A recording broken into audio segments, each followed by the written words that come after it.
Salut à tous, j'espère que vous allez bien. Aujourd'hui départ à la fraîche, il est 6 h du matin et on part pour les Vosges pour un trek en solo. Je vous emmène avec moi, c'est parti.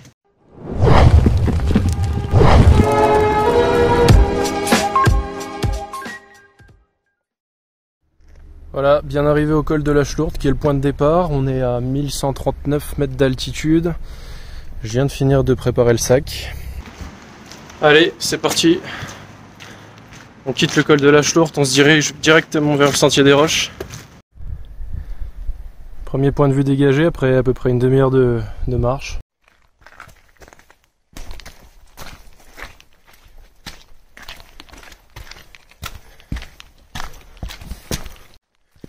Ce genre de terrain, c'est vraiment les terrains que j'adore parce que c'est un peu glissant, donc faut être bien vigilant, bien assurer ses pas. Mais par contre, ça vide la tête. Il y a des petites sources un peu partout, il y a des points de vue incroyables. Et ça, franchement, c'est un vrai régal.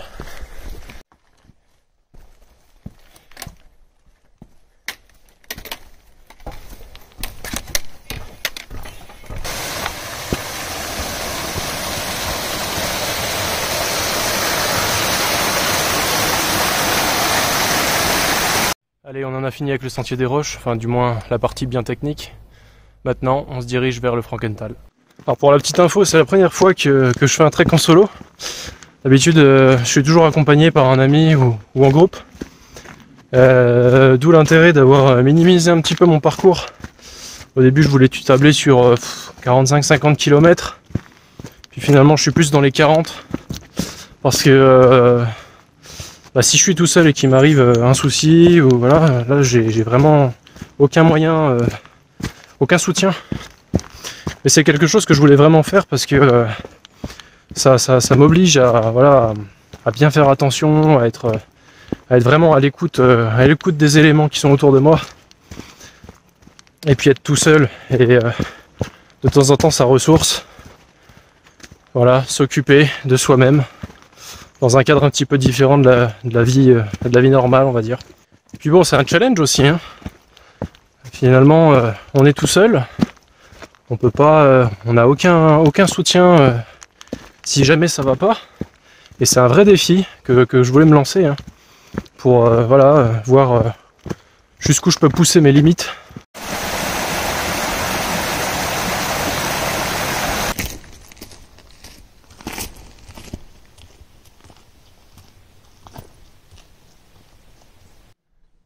Voilà, on est arrivé à l'auberge du Frankenthal. On va se poser, prendre une petite collation avant d'attaquer le gros qui est juste en face de nous. Donc voici le col du Falimont.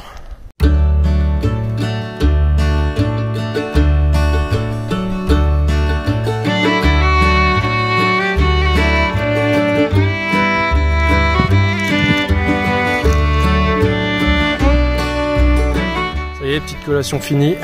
Le temps de bien s'hydrater, manger une barre de céréales. Il est temps de monter là-haut maintenant. Alors pour la petite anecdote sur le col du Falimont, c'est que on a fait un trek avec 3 potes mi-mai et il y avait, comme je le disais, il y a des névés qui persistent assez longtemps ici. Et donc là, mi-mai, il y en avait encore. Et donc du coup, le sentier était complètement effacé. Et on a décidé donc de contourner la neige. Tout simplement parce que en dessous c'était creux, on savait pas, on aurait pu s'enfoncer. Donc on est passé sur les côtés et c'était super dangereux parce que le terrain était super gras, super humide. On a fini avec les doigts plantés dans le sol. On avait de la terre, des cailloux qui se dérobaient sous nos pieds. Et tous les ans ici, il y a des soucis, il y a des gens qui doivent appeler des secours. Tout simplement parce que soit ils tombent, soit ils sont à bout de force. Mais bon, ça je l'ai su qu'après. Si j'avais su, je l'aurais pas fait. En tout cas, on y est presque. Plus que, je sais pas, allez, 50 mètres et on y sera. Oh, je vais vous dire que j'en chie, hein. Un manque de cardio dans les pattes là, c'est difficile. Mais bon, ce qui est bien, c'est qu'avec ce genre de sentier très rocheux, on a tendance à regarder ses pieds, on avance, et à chaque fois qu'on relève la tête, l'objectif est un peu plus près. Et là, on y est presque, donc c'est cool. Et la vue commence clairement à se dégager derrière moi.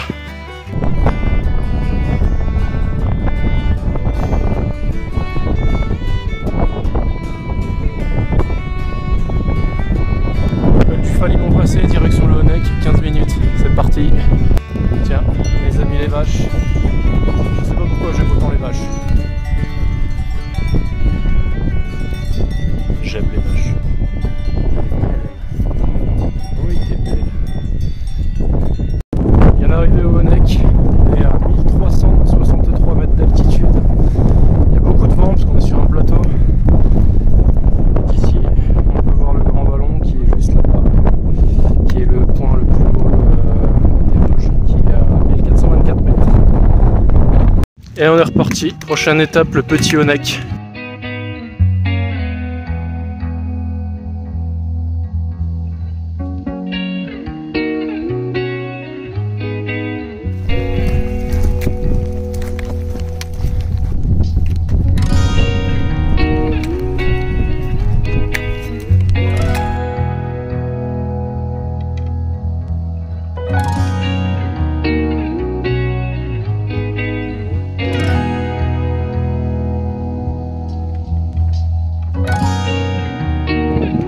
Bon, je viens d'arriver en haut du Petit Honeck, à 1290 mètres à peu près. Je viens de faire un petit point itinéraire pour voir où est-ce que je peux me poser pour manger.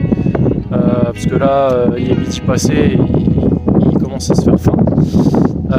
Je pense que je vais pousser un petit peu, il me reste à peu près 2 km, 2 km et demi, et puis une descente d'à peu près 250 mètres pour rejoindre le Giscotrine. Donc il y aura un peu moins de vent, et je pense que ça va être sympa. Je peux vous dire que quand on monte, on regrette les descentes, mais alors là, putain, je regrette les montées. Là, je suis sur une partie vraiment pentue. Et en fait, je pense que c'est une piste de ski, puisqu'il y a les remontées mécaniques qui sont juste à ma gauche là, et que je suis en train de longer en ligne droite. Et franchement, là, ce qui me manque, c'est mon vélo de descente. Petit arrêt pour manger quelques petites myrtilles sauvages. Allez, derrière la ligne droite, on attaque les lacets pour descendre jusqu'au lac.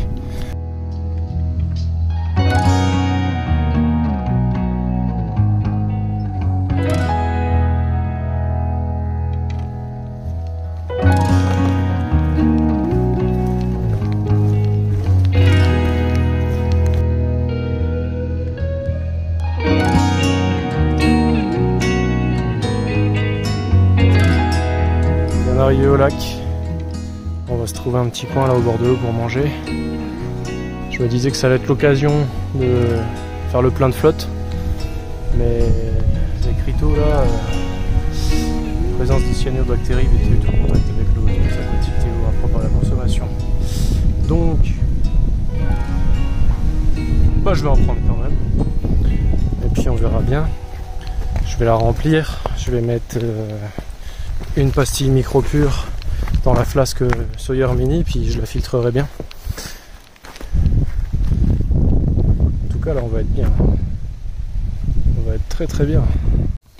Allez, au menu pour le midi, on fait froid. Donc ça va être du pain aux noix avec un peu de saucisson, un peu de fromage. Bon, j'ai fait le mariole dans la séquence d'avant, mais je pense que je vais pas en prendre parce que je sais pas ce que c'est des cyanobactéries. Moi, cyano, ça me rappelle cyanure. Après, allez savoir s'il y a un lien ou pas. Bon, il me reste de l'eau pour l'instant, donc je vais pas tenter le diable. Ça sera plus prudent. Chez moi, un repas de midi en trek, ça se finit jamais sans petit thé vert à la menthe.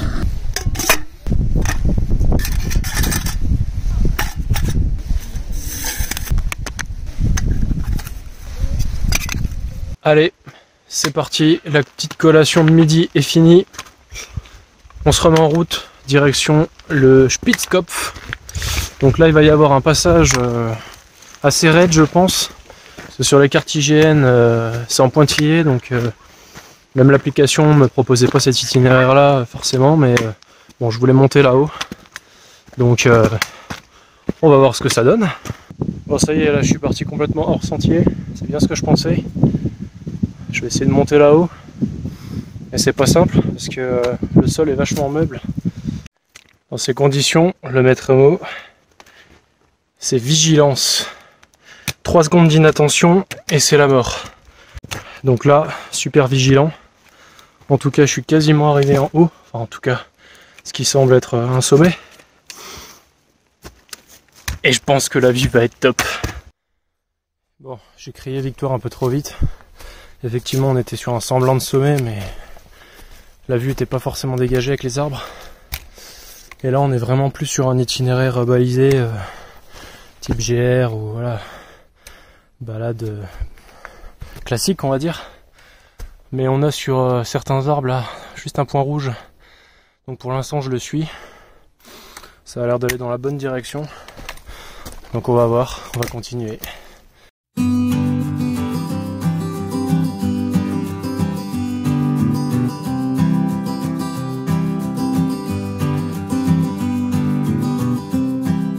on est presque arrivé au Spitzkopf, qui est juste là-haut.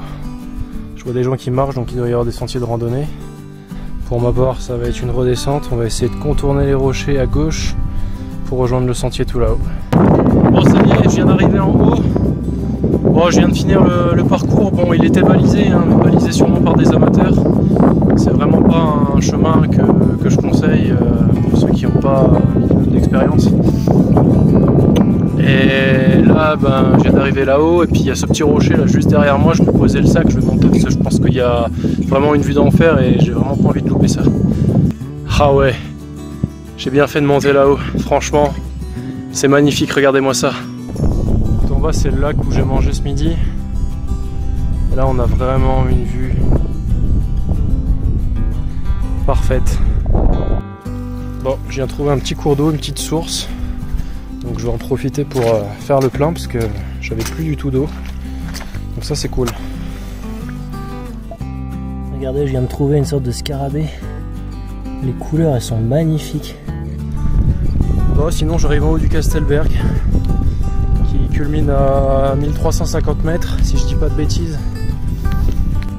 Allez, je viens de redescendre du Kastelberg.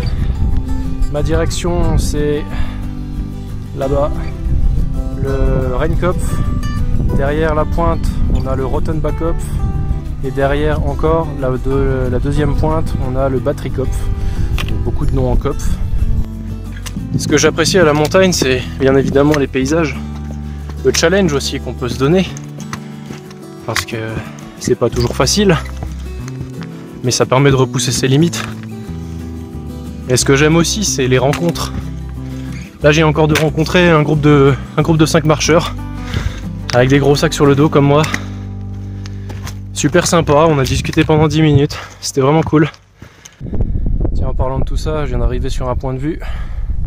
On peut voir en contrebas le lac où j'étais tout à l'heure, donc à midi, là où j'ai déjeuné. Donc j'étais venu de la droite là, cette espèce de petit col là. Je suis remonté je ne sais où là. Je suis monté tout en haut là. On a le Kastelberg qui est là. Je suis redescendu pile poil en face et là je remonte direction le Rheinkopf. Et voilà, à peine monté et sitôt redescendu. C'est dommage, je serais bien allé en face là sur le Rottenbachkopf et puis enchaîner sur le Battrikopf parce qu'il fait bien beau et franchement la vue est dégagée. Mais bon, ça fait pas partie du plan, malheureusement. Là, on va arriver juste en bas et on va bifurquer à droite. Petit ravitaillement en eau, ça fait plaisir. Parce que j'ai pas mal bu là depuis mon dernier ravitaillement, qui était d'ailleurs mon premier ravitaillement. J'en ai pas parlé tout à l'heure, mais j'utilise ce système pour filtrer l'eau. Donc il s'agit du Sawyer Mini, donc c'est une paille filtrante, donc cette partie-là est vissable donc sur cette poche. Alors elle est normalement fournie avec une poche de 1 demi-litre. Moi la mienne, à force de l'utiliser, elle a pété.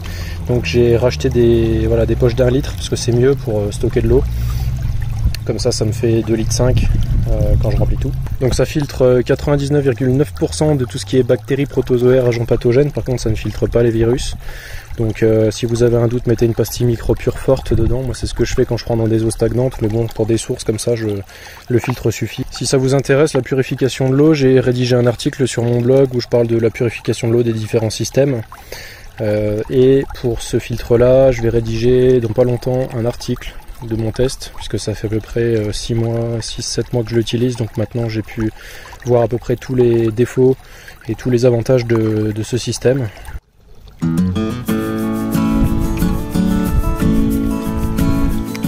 Et nous voilà arrivés au lac de Blanchemer. C'est le point que je visais pour le bivouac de ce soir. Donc on va voir si on peut se trouver une place. Il y a du monde de l'autre côté de la rive, mais ça me semble être le meilleur endroit pour poser le bivouac. Mais s'il y a trop de monde, bon. Donc je vais voir, je vais faire un tour, et puis sinon je marcherai quelques kilomètres en plus pour se trouver un bivouac un peu plus sympa. Bon les amis, j'ai trouvé le spot parfait pour le bivouac ce soir. Même la petite table, ça c'est vraiment cool. Juste au bord de l'eau, un terrain bien plat, avec beaucoup de gazon, donc pas de risque de trouer le sol de tente. Voilà, la tente est montée. Donc, franchement, on va pas se plaindre. On va pas se plaindre du tout même. J'ai même la table pour moi, et franchement ça c'est un luxe. Bon c'est pas tout, mais c'est qu'il se fait faim, donc je vais me préparer à manger. Et là, du coup, je me suis coupé quelques tranches de saucisson quand même. Et puis on va tester un lyophilisé, une marque que je connais pas, Voyager. Donc c'est wok de nouilles poulet. Et un petit dessert de chez Decathlon, le crumble framboise. Voilà, c'est réhydraté. Bon, ils disent des nouilles, mais enfin, ça ressemble pas trop à des nouilles. Mais, enfin, bon. En tout cas, ça sent bon. Puis on va goûter ça tout de suite. Allez, c'est parti. Au goût, c'est bon. C'est un peu relevé. Après, je suis tombé sur un bout de poulet. Bon, le poulet réhydraté, c'est jamais top, quoi. C'est une texture un peu bizarre. Mais bon, ça se mange, hein. Ça se mange bien. On va voir si je suis rassasié à la fin. Sinon, j'ai encore un petit peu une petite marge, quoi. On sait jamais. Bon, c'était bon. Le poulet, toujours un peu chelou, mais c'était bon. Après, moi je suis un gros mangeur quand je suis en trek, alors j'ai fait péter les nouilles chinoises en plus. Maintenant on va goûter le petit crumble aux framboises là pour voir. C'est bien croustillant, c'est un bon goût de framboise, c'est juste bien sucré. Allez, il est grand temps pour moi d'aller me coucher. Bonne nuit et à demain.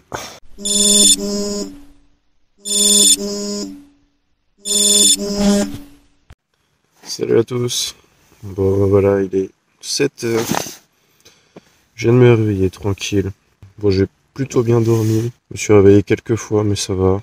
Par contre, dormir au bord d'un lac, c'est bien, mais il y a énormément de condensation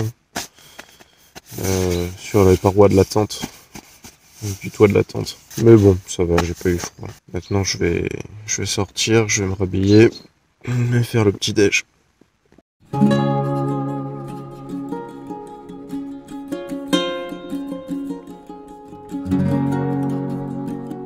Bivouac très humide, bon c'était à prévoir en même temps, vu qu'on est au bord d'un cours d'eau, mais là le sol est détrempé, la tente, il y a beaucoup de rosée dessus, j'ai une gourde qui a coulé dans la piscine en plus, et à l'intérieur, à l'intérieur ça allait, j'ai juste au niveau des doubles parois à l'intérieur aussi où c'est un peu condensé, mais bon c'est pas dramatique.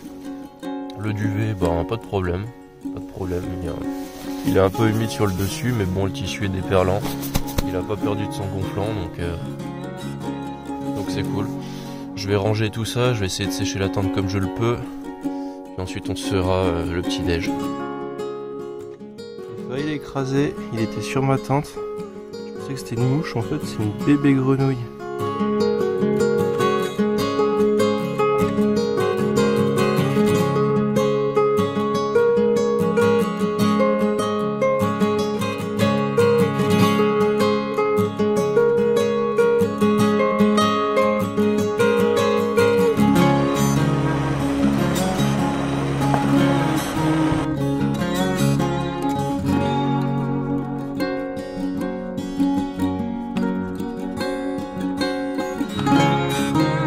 Allez, c'est parti, on est reparti, il est 9 h. Ouais, j'ai bien pris mon temps là, ce matin, bien profité du paysage.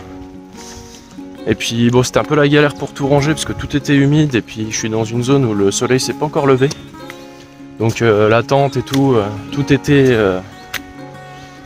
bien humide. Donc bon, j'ai dû ranger ça comme ça, dedans. Faudra faire sécher tout ça ce soir. En tout cas, là c'est parti, j'ai refait un petit check-up de l'itinéraire. Donc on repart du lac de Blanchemer et on se dirige direction lac de la Lande.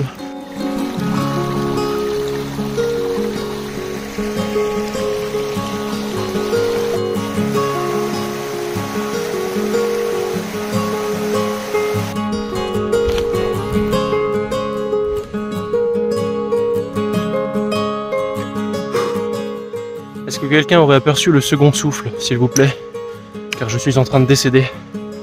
En tout cas, bon là je filme à l'inverse. Lac de la Lande, 50 minutes. Portion de route finie. Gauche, droite, gauche. On traverse. Ah, au fait, j'ai regardé sur internet quand j'avais un peu de réseau. Hier, au lac, quand je voulais prendre de l'eau et que c'était marqué qu'il y avait des cyanobactéries. J'ai pas osé, je me suis renseigné. Les cyanobactéries, c'est tout simplement des bactéries qui sont issues d'algues vertes. Donc bon, l'eau, j'aurais pu la prendre, quoi. Clairement, avec une pastille et puis le filtre, ça serait passé nickel. Bien arrivé au lac de la Lande, il faut savoir que c'est un lac réservoir, donc il y a un barrage au bout qu'on va traverser.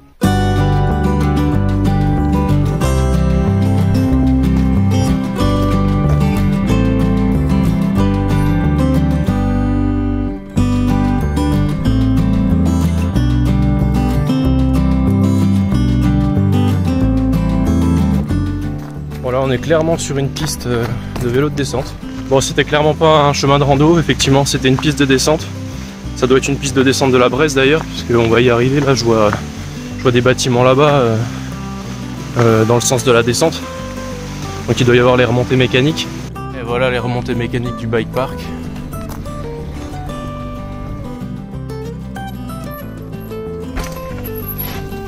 Allez, je viens de descendre, je suis en bas de la station de la Bresse.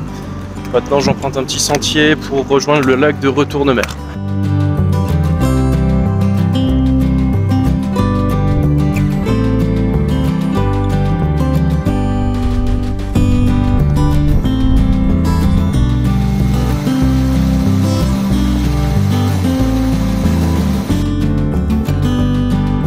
Je viens d'arriver au lac de Retournemer.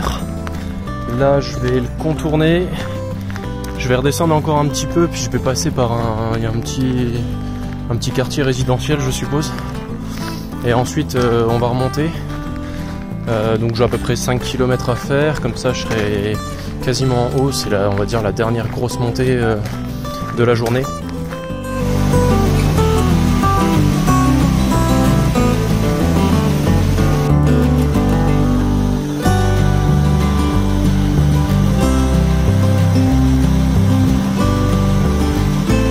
C'est pas un quartier résidentiel qu'on contourne, en fait c'est un camping.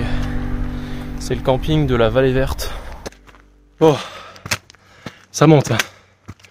Franchement, bon, c'est la dernière grosse montée, mais ça finit en beauté. Hein. Oh, ça y est, je suis arrivé. Je vais me poser là pour manger. On est quasiment en haut. Je parle pas trop fort parce qu'il y a des gens, j'ai pas envie de nuire à leur tranquillité. Bon bah nickel, ils sont partis. Je viens de me poser. Je vais manger. Je vais finir le saucisson, le pain, et puis j'ai des sardines à l'huile d'olive. Bien évidemment le petit thé vert à la fin. Et franchement la vue est top. Allez, pause casse-croûte finie. Ça fait du bien. Je me sens un peu lourd là. J'attaque par une petite montée. Bon, je suis quasiment en haut, mais il y a un petit challenge là. Oh, c'est bon, c'était qu'une petite portion. Du coup là j'ai à peu près 1,70 km de chemin sur du plat, tranquille. Donc ça fait du bien de marcher un peu sans les bâtons. On se sent un peu plus libre au niveau du haut du corps.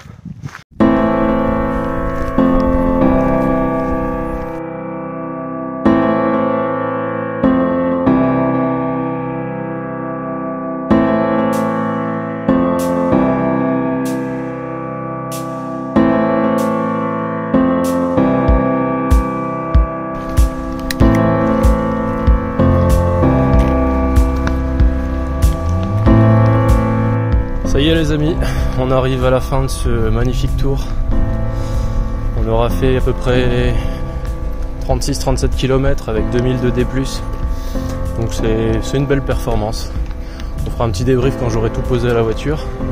Mais alors là je suis en train d'halluciner le monde qu'il y a. Quand je suis arrivé il y avait 3 voitures à tout casser. Voilà les amis, j'ai repris la voiture pour faire quelques kilomètres et me poser dans un coin un peu plus calme, même si la route est juste à côté. En tout cas, j'espère que vous aurez apprécié cette vidéo autant que moi j'ai pu apprécier cet itinéraire. N'hésitez pas à liker, à commenter et à partager cette vidéo et surtout restez connectés puisque d'autres vidéos similaires vont sortir sur la chaîne très prochainement. Notamment la semaine prochaine, je vais aller faire un autre trek dans les Vosges, un autre itinéraire. Et fin du mois, je pars faire le tour des Aravis avec 2 de mes amis. Donc ça va être top. Donc restez connectés. En attendant, portez-vous bien et à la prochaine. Ciao.